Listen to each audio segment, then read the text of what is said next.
Ships from the ancient classical world were very simple compared to the sophisticated vessels we have today, or so we might think. Yet two huge pleasure ships built for the mad Roman Emperor Caligula were discovered, which challenged historians' views of the ancients. It took a fascist dictator to rescue these amazing vessels and to reveal the secrets which had been lost for almost 2,000 years. These ships were the Titanics of the ancient world.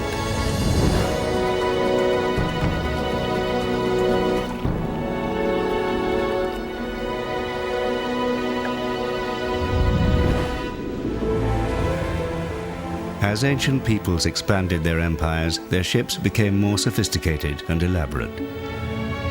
Our understanding of ancient ships has grown as the remains of more wrecks have been found deep under the oceans. As marine archaeology has improved with modern techniques, we are learning ever more about the technology of ships from the ancient world and their precious cargoes. Yet a discovery was made in the 1920s in Lake Nemi, 24 kilometers from Rome, which would blow apart all our ideas about ships of the ancient world. Ships of such a size and splendor had never been seen before. But who built these unique ships, and what would they reveal about the ancient civilization which created them? When the ships were raised to the surface of the small volcanic lake, their true scale and complexity could be seen. The discovery of the Nemi ships would rewrite history. Solving the mystery of the Nemi ships has been the life's work of one man, Dr. Marco Bonino. Le navi di Nemi sono molto importanti perché sono i relitti più completi mai trovati e anche a causa della loro grandezza. Si vede immediatamente che erano eccezionali. The two massive ships would reveal dark secrets of the excesses of the Roman Empire. On board were statues, sculptures, and incredible technology that had to be seen to be believed. What was the meaning of these strange bronze artifacts? And what were these huge ships doing far from the sea in a remote lake only a mile in diameter? The Nemi ships were enormous vessels. They measured over 70 meters long, 20 meters in beam, the equivalent of 2 regulation tennis courts placed end to end. For the scope, the context of Lake Nemi, these vessels would have just been breathtaking, sitting inside the lake and really just dominating the whole environment. The sheer size of the ships sailing on a small lake like Nemi seems unbelievable. But for Dr. Marco Bonino, it was the extraordinary quality of the construction that fired his imagination. Nessun altro relitto di nave antica, trovato sia in mare che nella terraferma, è riuscito a dare tante informazioni come le navi di Nemi riescono a dare riguardo alla tecnica costruttiva e all'architettura navale. The Nemi ships were indeed a treasure trove for archaeologists and naval historians, but it was the remains of the opulent and luxurious furnishings which astonished many experts. We know they had marble floors, we know they had hot and cold running water and possibly also had baths, actually on at least one of the boats. These were palatial houseboats with gilded copper roof tiles and mosaic floors and column drums. But on the other hand, they reflect the technological capability of Roman naval architects. Even the design of the anchor was revolutionary. Until its discovery, it was believed to have been an invention of the 18th century. C'era un sistema di meccanismi particolarmente avanzato che è stato trovato solo a bordo di queste navi. The mechanical devices on board the ships would shed new light on ancient technology. Yet there would be an even more incredible revelation. As the archaeologists removed lead pipes from the silt around the wreck, they noticed markings which astounded them. As they cleaned away the mud, the name of an infamous and despotic young Roman emperor was revealed, Gaius Caesar Augustus Germanicus, better known to the world as Caligula. Caligula became emperor in 37 AD at the age of just 25 years old. He was soon overwhelmed by the power and wealth in his hands. He gained a reputation as a cruel and sadistic ruler who squandered Rome's vast fortunes on hedonist pleasures. He solicited a kind of enthusiasm amongst the Roman people when he first came to power, but then very quickly the sources turn negative and tell us that he went mad, and they emphasize the indulgences of his reign. There are all sorts of stories of his cruelty that are related by Suetonius and others. Roman writers recorded how Caligula could not control his natural brutality and viciousness. He loved watching tortures and executions, and disguised in wig and robe, abandoned himself nightly to pleasures of gluttonous and adulterous living. Caligula probably was quite bloodthirsty. We know that he ripped the child from his sister's womb who he got pregnant, so I think anybody who's prepared to do that must have quite a bloodthirsty, macabre kind of attitude to life. But not all his interests were quite so gruesome. Caligula had a genuine love of the sea. He was the great-grandson of both Augustus and Mark Antony, respectively the winner and loser of the great sea battle of Actium that had decided the fate of Rome 2 generations earlier. He was also the grandson of Agrippa, the commander of the victorious fleet and builder of the original Pantheon. Sappiamo del resto che Caligola amava le navi. Le fonti antiche, in particolare Svetonio, citano delle navi che lui aveva fatto realizzare che si chiamavano liburniche, che era un tipo particolare di navi da mare. Ancient illustrations of Liburnians can be seen on Trajan's column in Rome. They were fast, maneuverable galleys, the favorite vessel of the pirates who had preyed on Roman merchant ships in the eastern Mediterranean. Caligula designed his own flamboyant version. One of the most interesting examples of Caligula's indulgences was his construction of a Liburnian galley, complete with a jeweled stern, multicolored sails, dining couches, a garden. And he used to sail in the early morning from Rome down to the Bay of Naples, part pirate, part king, part Roman emperor.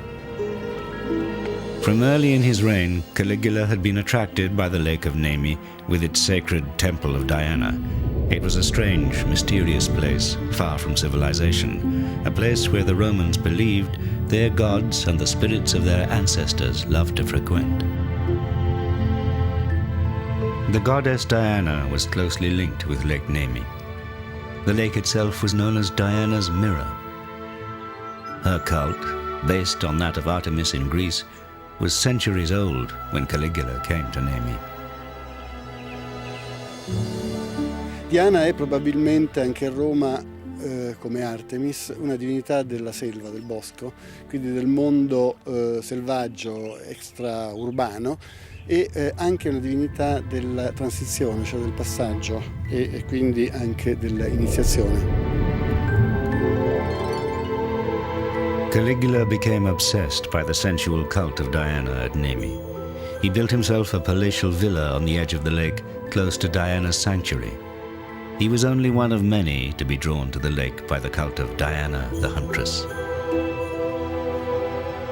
Many of her worshippers left evidence of their devotion. The Romans believed that the gods had to be placated by the presentation of offerings in return for favors. An array of beautiful and intriguing objects have been found at the site of Diana's temple. This is one of the bronzes of Diana herself. Here she is depicted in her short chiton, and at the back we can see evidence of a quiver. Sadly, the bow is no longer with us. She's also depicted with her arm up, and it is known that on her feast day, women who had been blessed by Diana and had prayers answered would parade carrying torches all the way to the sanctuary, wearing flowers in their hair. Ritual sex was integral to the Diana cult. But more disturbingly, human sacrifices were made close to the lake. During excavations in the 19th century, this platform was unearthed, which is thought by some to be the actual site where human sacrifices were performed. The dark combination of sex and death would have attracted Caligula. Probabilmente questo aspetto sanguinoso e cruento si e abbastanza interessava certamente Caligola, la cui vita sappiamo e la cui opera fu certamente in un ambito di tirannia e di tirannia estremamente sanguinosa, come sappiamo dalle biografie, in particolare da quella di Suetonio. Caligula enjoyed the more extreme aspects of the cult, and he re-established the shocking ceremony of the Rex Nemorensis for his entertainment. The Rex Nemorensis was king of the Grove. On an annual basis, the current king, who was a freed or runaway slave, would be challenged by a newcomer, another freed or runaway slave. This slave would fight the current king to the death.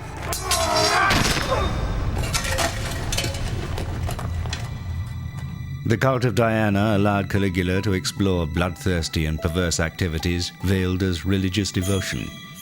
Lake Nemi was the ideal place for him to indulge himself. Caligula wanted to make his presence all-important at Lake Nemi. A palace would not be enough for Caligula. His extravagance led him to order 2 huge luxury ships fit for the most powerful man in the world. His instructions were that the first ship should be a floating temple dedicated to the worship of Diana. The second would be a luxury yacht for Caligula and his entourage to relax. He ordered the 2 ships must be unrivaled and take pride of place on the lake. The summer heat in Rome was unbearable, and Caligula longed for a refuge from his troubles in the city. Only a year into his bizarre and tyrannical reign, many Romans had become outraged by Caligula's lavish spending and eccentric behavior. In the eyes of his people, he was becoming an unstable leader. Forces were massing against him in Rome, and there were rumors of conspiracies to overthrow him. Caligula would escape from the city to his sanctuary at Lake Nemi, a place where he was once more surrounded by peace and tranquility, with the heat and politics of Rome out of sight and out of mind. Once here, Caligula could concentrate on the designs for his magnificent ships. They would celebrate his great majesty and elevate him above all others. What he really was trying to do was to recreate the Hellenistic pleasure barges of Egypt, of the Ptolemaic kings. Caligula was inspired by ancient writings which tell of the decadence of the Hellenistic princes. The spoils of the empire of Alexander the Great had been shared amongst them upon his death in 323 BC. They used their vast riches to live extraordinarily self-indulgent lives and to build incredible ships on which they enjoyed luxury cruises. Principi ellenistici amavano dare feste oppure anche compiere delle feste di carattere religioso, diciamo, su navi che si chiamavano talamegoi, che tradotte letteralmente vorrebbero dire proprio navi da diporto. The largest of these floating pleasure palaces was the Syracusa. It was built for Heron of Syracuse around 240 BC and was believed to be 80 meters long. The Syracusa was said to have been the largest transport ship built in antiquity. On the upper deck, 400 soldiers were quartered. On the next deck, there were 142 first-class cabins, with many of the amenities of a modern cruise ship. The Syracusa was like a floating hotel, furnished with lavish goods and even providing a gymnasium and a chapel dedicated to Aphrodite, the goddess of love. It had dining rooms, shrines, promenades, a library, all of these things that were so important to Hellenistic palaces. It was a kind of floating palace. We're told by Athenaeus that it ended up in Alexandria because it was so large that it couldn't actually dock in any of the harbors of the Mediterranean. And so Heron donates it to the Ptolemaic king of Alexandria. Caligula was anxious not just to emulate, but to surpass the Hellenistic princes of Syracuse and Egypt. But on a lake as small as Nemi, where could such huge vessels be built? A temporary shipyard was established nearby, perhaps even on the site of the museum now dedicated to the colossal ships. Il cantiere è avvenuto proprio sulle rive del lago e probabilmente proprio dove ci troviamo noi, perché questa è la parte più pianeggiante del lago. Caligula summoned designers from the Roman naval headquarters at Misenum to work on his ships. His demands were a challenge, as the ships had to be of a shallow enough draft not to run aground in the lake, but at the same time be broad enough not to be made unstable by their heavy superstructure. It was a difficult task, creating ships of such unusual specifications. The palace ship apparently had one large building and several smaller ones with antechambers and corridors. It had no means of propulsion and was dependent on being towed. The designers solved the problem of breadth and shallow draft by building the ship with no fewer than 5 keels. The second ship, which carried a temple, perhaps dedicated to Diana, has proved easier to reconstruct. The temple was at the rear of the vessel, and there was a small square building at the prow with colonnades connecting the two. The temple ship was equipped with benches and outriggers for at least 100 oarsmen. Workmanship on both vessels was of the very highest quality. Le tecniche di costruzione comunque erano veramente molto avanzate, quindi questo presuppone a monte uno studio e un progetto ben preciso. It was on extravagant projects like these 2 extraordinary ships that Caligula frittered away the riches so carefully accumulated by his miserly predecessor, Tiberius. But what actually went on board these ships? It's obvious from the elaborate remains, the opulence, that hedonistic pursuits were high on the agenda of the Roman emperor and his friends. The marble, the mosaics, the elaborate decoration. This was a playground for Caligula and his mates. I think there must have been a lot of dreams met on these ships. He was living out his fantasy life in this surreal, mystical place on these wonderful palace boats that, let's face it, only he had them. Nobody else at that time would have had the nerve to spend so much of the Roman taxpayers' money living such a life. Among the most extraordinary artifacts discovered on the ships was a series of bronze animal heads designed to moor the small boats on which Caligula and his friends were ferried to and from the shore. I bronzi decorativi sono senz'altro la parte più conosciuta. Decoravano le testate delle travi e avevano una funzione apotropaica, cioè di allontanamento del male. When the bronzes were first revealed from the wreck, there was an excitement and shockwave which engulfed the archaeological world. The quality of the bronze casting indicated that there was a very magnificent find at the bottom of Lake Nemi. But what other treasures and ideas would also be found? Giuseppina Ghini, the director of the Nemi Museum, has in her basement an Aladdin's cave which demonstrates the technical virtuosity of the Roman shipbuilders. Questo è il magazzino che ora stiamo rimettendo a posto, dove sono esposti un po' di materiali provenienti dalle navi e un po' di materiali provenienti dal territorio, in particolare dal santuario di Diana, a cui peraltro poi le navi erano collegate, come vedremo dopo. E tra i materiali delle navi ci sono questi tubuli fittili che servivano per sostenere un pavimento, permettere che questo venisse riscaldato. So amazingly, the discovery of these terracotta tubes proved that these gigantic ships had an elaborate underfloor heating system, which would allow the emperor to walk over ornate underfloor heating almost 2,000 years ago. The clay cylinders stood on a layer of tiles placed on the ship's deck.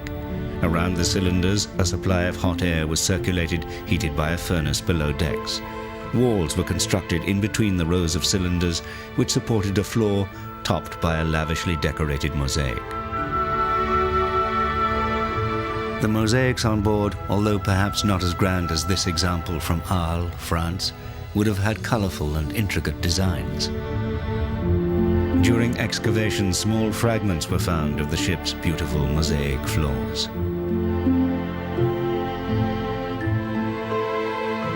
The underfloor heating on Caligula's ships was an unusual application of the hypercaust heating systems used in thermal baths and palatial villas throughout the empire.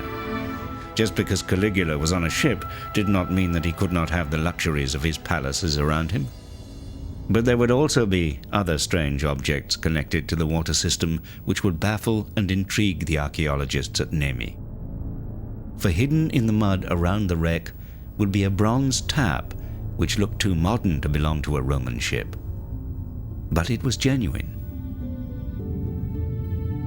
This extraordinary tap was made to control the flow of water into the ship's water storage tanks. From these tanks, water would be distributed throughout the ships by gravity through a series of lead pipes interspersed with bronze valves. The archaeologists of the 1920s couldn't believe it was nearly 2,000 years old. Il rubinetto è in bronzo, era in qualche modo collegato, però è stato trovato a parte, da solo, quindi non sappiamo, cioè si può ricostruire come avveniva il collegamento. When discovered, the bronze tap was almost free of corrosion. Thanks to its brilliant design, which tapers very slightly, and its precision engineering, it still makes a watertight seal when lowered into place. Remarkably, precision instruments of bronze like this tap are still being made today by almost exactly the same methods as those used by the Romans. The finds on the Nemi ships proved that the Romans used sophisticated casting techniques and were more skilled than was previously thought. The only difference between this modern tap and the Nemi one is 2,000 years. The tap found on the Nemi ships meant that we would have to rethink our perceptions of Roman engineering. But among the biggest surprise to greet the archaeologists was the complex construction of the ships themselves. I think if you asked anyone today how to go about building a ship, they would undoubtedly say you erect a skeleton of frames or ribs and then you wrap the planking around that skeleton. But in antiquity, the process was very different. The planks of the hull were connected to one another using mortise and tenon joinery. And then the frames of the vessel, or the ribs, were added into, actually inserted into that existing shell. The construction of the ship's timbers was so well preserved that it allowed scholars to examine in precise detail these Roman shipbuilding techniques. But there were other examples of this technique from the outer reaches of the Roman Empire. At Mainz in Germany in 1981, a group of 5 Roman ships was discovered, which are now on display in the Mainz Museum of Ancient Shipping. Das ganze Wrack ist übersät mit Nut-Feder-Verbindungen. Alle 25 bis 30 Zentimeter eine Verbindung, ein kleines Brettchen, das für das jeweils sich gegenüberliegende Nuten vorbereitet werden mussten. Im Wrack sind die Nut-Feder-Verbindungen nicht voll sichtbar. Man sieht nur die Sicherungsstifte, die verhindern sollten, dass sich Planken wieder auseinanderarbeiten. Although 700 years later than the Nemi ships, the Mainz ships are firmly in the shell-first construction tradition that we now know existed throughout the Mediterranean. Eine Gemeinsamkeit ist etwa die Art und Weise, wie Spanten und Außenhaut miteinander verbunden sind. Die Nägel wurden durch Bohrung getrieben, auf der Innenseite zweifach gekröpft und dann die Spitze zurückgeschlagen. Es gibt eine sehr feste, zugleich aber auch flexible Verbindung, die so ein wenig Schlupf, so ein wenig Bewegung zulässt. There have been suggestions that the iron nails used on the Nemi ships were covered in a film of copper to resist rust. Richard Windley demonstrates the process. There is a theory that the Romans used a kind of electrolytic coating process to stop iron nails from rusting. What we're going to try and demonstrate is how that process works. This is the solution which we have here, which is a mixture of copper nitrate and an acidic agent. And we're going to place the nail into the copper solution, and the plating process should begin.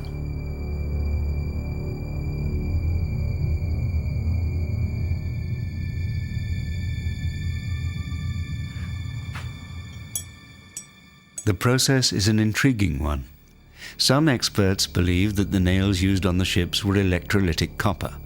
Others believe that they have lasted so well because copper was used in the smelting process.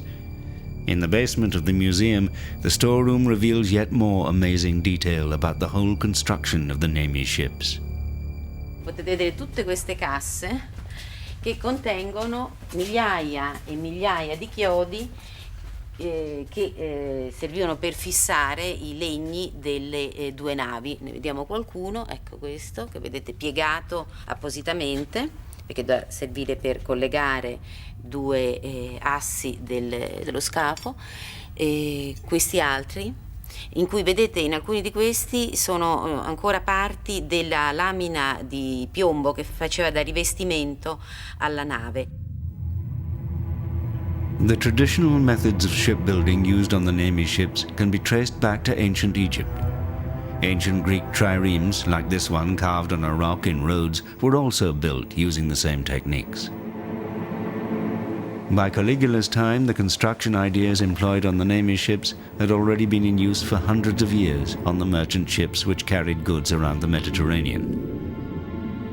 The Romans had become experts in developing this technology, which was crucial to their infrastructure. Pottery, glass, metals, wine and olive oil were all important trade goods, as well as the grain that supplied Roman citizens. Glass became particularly prized, and silk from China, incense from Arabia, and spices from Southeast Asia were all essential for the well-to-do Roman lifestyle. A lifestyle which would have been impossible without reliable ships. The large numbers of Roman shipwrecks around the shores of the Mediterranean testify to the scale of maritime trade as well as its risks. It's thanks to these wrecks that we know as much as we do about the extent of Roman trade. But for maritime archaeologists such as Deborah Carlson, there's always more to learn. There's a moment of discovery working underwater when you're airlifting sand away and you're working with an object. You may not know what it is, but there's always a moment when you finally realize what that artifact is, and that is actually a very thrilling moment. For archaeologists like Deborah Carlson, the area around the coast of Turkey has a wealth of ancient shipwrecks to explore.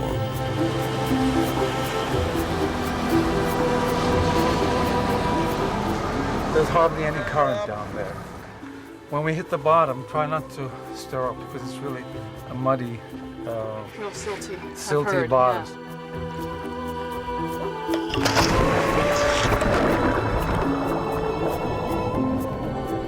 These wrecks often have large cargoes of amphoras.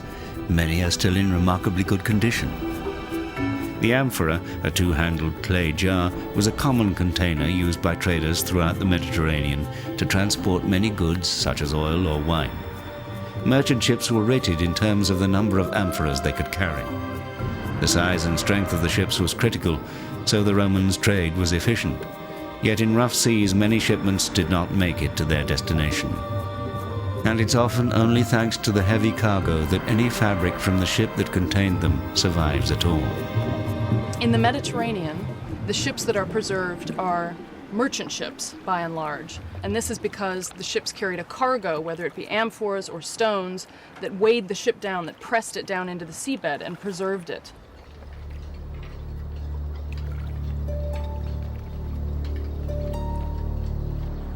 Deborah Carlson has worked for many years on the Institute of Nautical Archaeology's shipwreck excavations. The institute is based at Bodrum in Turkey. Their expeditions have produced some amazing finds around the Turkish coast. This is a partial amphora from a 5th century BC shipwreck. And then actually we have a more intact example down here, which gives you some idea of what one of these transport amphoras looks like. This holds about 25 liters of fluid. We suspect that the amphoras were carrying wine, specifically because we see the remnants of pitch lining on the interior of the jars, and you can see some of that here on the mouth. In one of the Institute's most productive archaeological projects on a late Roman shipwreck at Yassi Ada in Turkey, they found amphoras containing drinking water, wine, oil, fish sauce, cereals, olives, and fruits. They also discovered remains of clothes, shoes, and gaming dice belonging to the crew. Wood from the wreck is being conserved in the Institute's basement. These are the trays that hold some of the ship's timbers. And in this example, we see one of the ship's ribs or frames that has been conserved in polyethylene glycol, or PEG. So this is what a ship's timber looks like once it has been stabilized and conserved. When the Nemi ships were brought to the surface in the 1920s, archaeologists discovered that the timbers were extraordinarily well preserved by the silt in the lake and by the collapsed material from the heavy structures weighing them down. Yet for many years prior to their discovery, local people had realized there was a mysterious secret lying at the bottom of Lake Nemi. The discovery of the Nemi ships is really a story unto itself, in that this is, in many ways, the development of maritime underwater archaeology. Even in medieval times, rumors circulated in the communities around the lake about the wrecks of two enormous ships that could sometimes be seen lying on the bottom. It wasn't long before treasure hunters and archaeologists were attracted to the lake, and bits of the ship's superstructure, amphoras and pieces of timber, were laboriously hauled up to the surface. For many centuries, locals living in the Alban Hills in this area knew about these legendary ships at the bottom of the lake, and there were various attempts to salvage these ships and to get at them. As early as the 15th century, the famous architect and scientist Leon Battista Alberti had a floating platform built and tried to raise pieces of the ships by means of hooks. Questi che vedete qui invece sono dei rampini che vennero utilizzati a partire dall'età rinascimentale, quando iniziarono i primi tentativi di recupero delle navi, che praticamente strappavano i pezzi di legno, le decorazioni e quanto si riteneva valido da essere portato a terra, ma ovviamente si distruggevano le navi e gli scafi. A century later, another historic attempt was made by Francesco Di Marchi.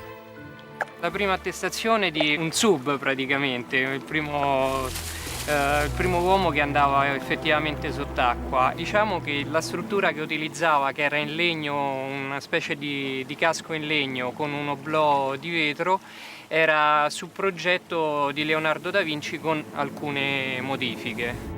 Centuries would pass until 1827, when archaeologists decided to suspend a diving bell from a floating platform on the lake. It was considered partially successful when pieces of sculpture and mosaic flooring were salvaged. Then in 1885, Lord Saville, the British ambassador to Rome, discovered 1,500 incredible items at the site of Diana's temple at the edge of the lake. The huge collection of artifacts was later donated to Nottingham Museum in England. He got interested in archaeology while he was in Rome and did a number of excavations before actually purchasing the license to excavate Nemi himself as the chief archaeologist on the site. It must have been completely wonderful when these votives and the sculptures started turning up to realise exactly what an important find you'd actually made. Must have been absolutely terrific. 10 years later, this bronze head of Medusa was salvaged from the ships, and research into the feasibility of recovering the ships themselves became more intense. The Italian Navy enlisted the help of an expert diver to ascertain the exact position of the ships. He found them 180 meters apart, around 20 meters down. But no one could think of a way of safely raising them, until a certain fascist dictator came along. Mussolini seems to have taken every opportunity to associate his fascist regime with the glory of Imperial Rome. And he did this by sponsoring excavations, not only in Rome itself, but at Ostia. Mussolini was determined to associate the glories of ancient Rome with his own modern-day fascist regime. Many of his policies and dictates were influenced by Roman civilization. He planned to become a modern Roman emperor and to rebuild the old Roman Empire to its former glories. Archaeological excavations at Ostia, Nemi, and throughout Rome were integral to his grand scheme. Mussolini was obsessed by Roman archaeology. He hoped that he could associate his Italian fascist state with the glories of Imperial Rome. If he could link ancient and modern Rome together, he would be able to attract the intellectual middle classes to his fascist regime. The Nemi ships would be important as a political weapon. People pursued wrecks underwater for lots of different reasons, and the motives behind Mussolini's onslaught of Lake Nemes are very much in terms of linking himself to that glorious and great past, and effectively making himself grander and bigger and more important through the importance of the Nemi ships themselves. By involving himself with the Nemi ships, Mussolini believed he could associate himself with a Roman emperor. I think the Nemi ships carried an extra fascination for Mussolini because they gave a rare opportunity for an intimate insight into the personal life of a Roman emperor. But Mussolini's bid to bask in the reflected glory of ancient Rome seemed fraught with problems. Plans to lift the huge ships off the bed of the lake encountered insurmountable difficulties. But Mussolini had a cunning plan. He would exploit ancient Roman engineering technology in order to reveal the Nemi ships to the world for the first time in almost 2,000 years. He wouldn't raise the ships, he would lower the lake. To lower the lake, Mussolini planned to use a tunnel which had been bored through the hillside overlooking Lake Nemi centuries before the birth of Caligula. This almost unbelievable feat of engineering had been carried out in order to save the Temple of Diana at the edge of the lake from flooding. Amazingly, the Roman engineers had bored a hole about a mile long through the mountain to lower the water level in the lake. Mussolini's archaeologists knew that this tunnel in the hillside existed and would undertake an audacious plan to see if it could be used again. For Mussolini, the salvage of the Nemi ships with the aid of such magnificent early Roman technology became almost a sacred trust. Mussolini said, "It's a matter both of science and national pride, a debt of honor to the dignity of our nation." This Roman conduit, built in the 4th century BC, is one of the most extraordinary and least known pieces of civil engineering anywhere in the world. Che ci troviamo in questo punto è molto importante perché qui troviamo le scanalature di paratoie che servivano proprio per chiudere il condotto del canale. Queste paratoie, quindi bloccando questo materiale impuro, poi venivano rimossi attraverso quel pozzo là sopra da degli schiavi opportunamente addestrati che quindi mantenevano la pulizia dell'emissario lungo tutto il loro percorso. When the Romans built this conduit, they didn't simply start at one end and work their way through to the other. That was too easy. They had 2 teams of excavators, one on each side of the hill, and their surveying techniques were so accurate that the 2 groups of workers met almost precisely. Qui siamo in un punto molto importante perché, come possiamo vedere, ci sono delle linee di scavo su questa parete che ci indicano il senso di escavazione di una squadra che proveniva dal lato di percorrenza. In questo punto poi queste 2 squadre si sono andate a incontrare, infatti vediamo che qui all'interno abbiamo queste linee di scavo che sono nel verso opposto, cioè questo è il verso delle picconate che venivano date per produrre appunto il condotto idraulico. On the 20th of October 1928, Benito Mussolini arrived at the lake to switch on the huge turbines which were to pump the water up the hillside to the opening of the ancient conduit. Gradually, the water in the lake began to subside. It was a triumphant moment when the pumps began to push the lake water through the hillside. What would be revealed from the lake bed would astonish the world. The 2 ships would be seen for the first time in around 2,000 years. They were incredibly well preserved. The sheer size and condition of the ships would even surprise the archaeologists. But most significantly, these 2 ships and their marvelous furnishings would provide new evidence of the life of ancient Rome. From the remarkable finds produced by the earlier attempts at salvage, the archaeologists had realized that they were onto something special, and they weren't disappointed. Throughout the ships, the finely molded bronze fittings were breathtaking in their quality and condition. Each post head was individually modeled as a satyr, a faun, or a nymph. Many of the gilt copper roof tiles survived, and the wonderful bronze lion head, which capped the steering oar and was equipped with a ring to secure it, was also in almost perfect condition. An enigmatic bronze arm turned out to be yet another symbol to avert the evil eye. Soon the archaeologists were hard at work making plans of the ships with details of exactly where everything was found. Before the discovery of the Nemi ships, we really didn't have a very sound idea of how ancient ships were built. And when the ships were raised, this provided naval architects and archaeologists an opportunity to really study and appreciate exactly what went into the construction of a pegged mortise and tenon built vessel. Accepted knowledge of ancient shipbuilding had to be reconsidered. The excavation revealed stone anchors like this one were a thing of the past by the time Caligula's ships were built. Exciting new information was coming to light as a huge quantity of important artifacts and ancient technology was revealed. A series of extraordinary mechanical inventions was discovered on board. This complex metal device has been reconstructed by the Nemi Museum. It's one of a number of chain and bucket constructed bilge pumps used to remove any excess water from the ships.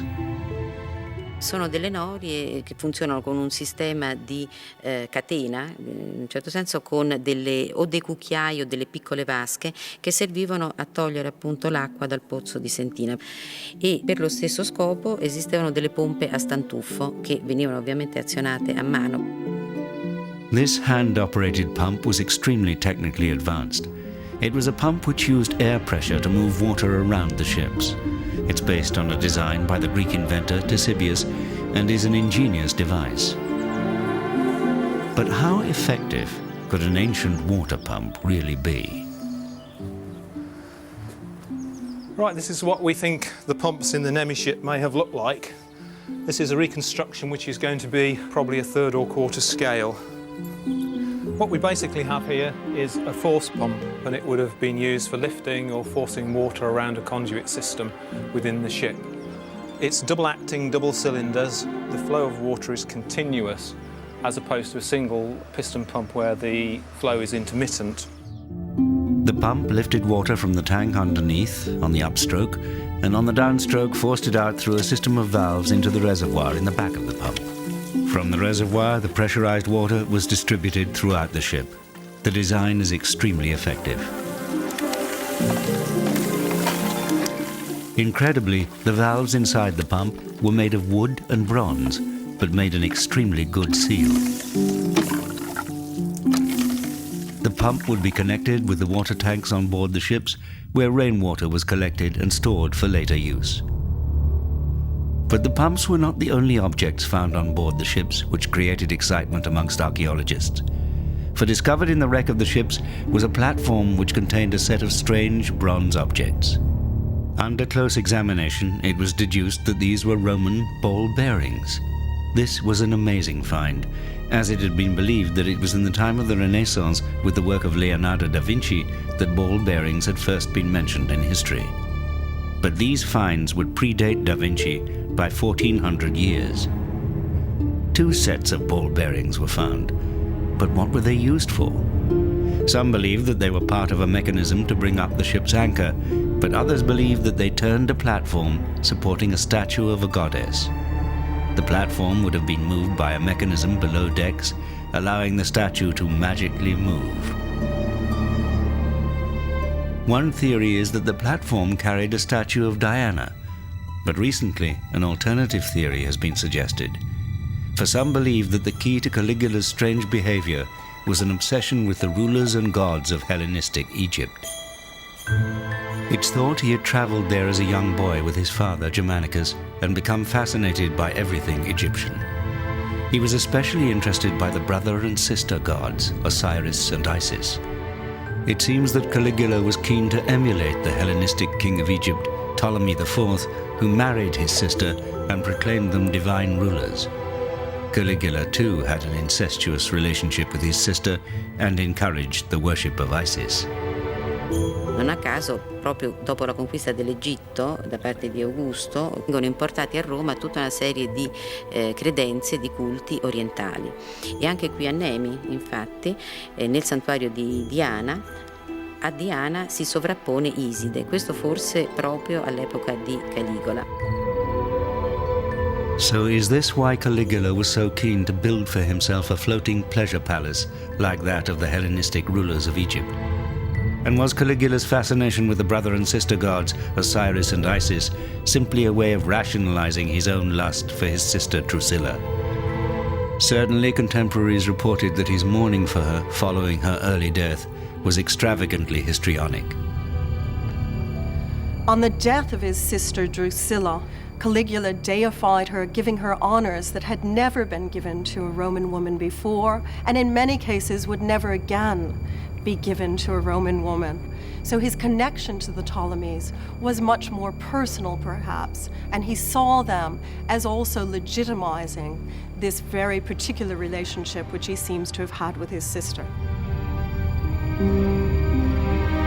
Caligula was assassinated in the 4th year of his reign at the age of just 29.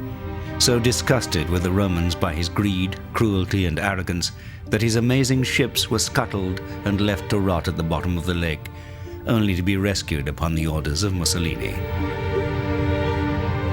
But this wasn't the end of the story. A purpose-built museum was erected for the ships on the site where they had been built, on the edge of the lake.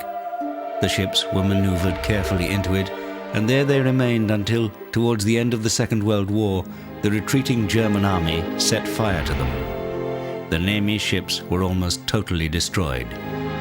It was a disaster. È stata una grande tragedia che le navi di Nemi siano state bruciate.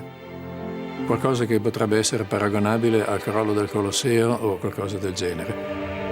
Never before had ships of such magnificent quality, luxury, technical achievement, and state of preservation been discovered from the ancient world. After they were recovered from beneath the water, the Nemi ships were available for study to scholars and archaeologists for less than 15 years before their final destruction. It's something we'll never get back. I mean, that's information that's gone forever. Restoring the wreck of the museum was a relatively easy task. But what could be done about the ships? La perdita è una perdita veramente irreparabile perché non c'è l'equivalente in tutto il mondo né romano né antico, proprio per le conoscenze dell'architettura e dell'ingegneria navale nell'antichità.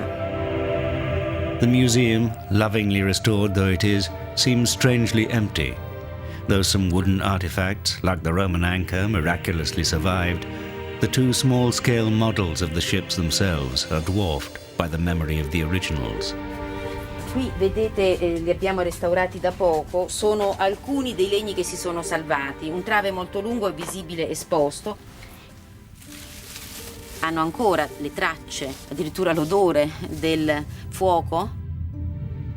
The disaster seems catastrophic, but nevertheless, Dr. Giuseppina Ghini and her colleagues at the museum are determined to salvage something from the flames. Their ambitious plans involve nothing less than rebuilding one of Caligula's extraordinary ships from scratch.